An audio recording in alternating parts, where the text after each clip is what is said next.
আসসালামু আলাইকুম বাংলাদেশ। নিশ্চয় সবাই ভালো আছেন। আল্লাহ তাআলার অশেষ রহমতে আমি অনেক ভালো আছি। আজকে মিনার্স ডায়েরি থেকে আমি মিনার। আজকে যে ভিডিওটা দেখাতে চাচ্ছি সেটা একটু ব্যতিক্রম, একটু অন্যরকম। সো বন্ধুরা, নিশ্চয়ই আপনারা জানেন যে খেলাধুলার মাঝে আমরা একটা ব্রেক নিয়ে থাকি। সো আমাদের আজকের প্র্যাকটিস ছিল, সকাল থেকে শুরু করেছিলাম। প্র্যাকটিস শেষে একটা লং ব্রেক, যে আমাদের যে নাস্তার একটা সময় থাকে, সেই লং ব্রেকের সময় আমরা খাওয়ার জন্য আজকে পেয়েছিলাম মুড়ি ও ছোলা।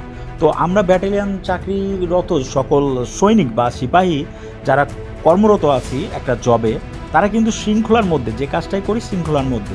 আজকে নিশ্চয়ই দেখতে পাচ্ছেন আমরা লং ব্রেকটা খেলার মাঠেই শেষ করে ফেললাম। সো এটাও আমাদের একটা শৃঙ্খলার ভিতরেই সকল এক জায়গায় হয়ে মুড়ি মাখা, ছোলা মাখা একসাথেই, যাই হোক, খেলাম। খাওয়ার পরে আমাদের আবার অনুশীলন শুরু হবে। তো প্র্যাকটিস করছি আমরা 24 আনসার ব্যাটালিয়ন, শ্রীমঙ্গল, কালাপুর থেকে। সো ধন্যবাদ, ভালো থাকবেন, সুস্থ থাকবেন এবং আমার এই ভিডিওটা লাইক করবেন, শেয়ার করবেন এবং দোয়া করবেন এই সকল খেলোয়াড়ের জন্য। তারা যেন যে কষ্টটা করছে ভালো কিছু করতে পারে এবং অনেকেই নতুন, তারা যেন ভালো কিছু করে দেখাতে পারে এবং ভালোভাবে যেটুকু শিক্ষা দেওয়া হচ্ছে সেটুকু ভালোভাবে যেন নিতে পারে। সো ভালো থাকেন, ধন্যবাদ বাংলাদেশ।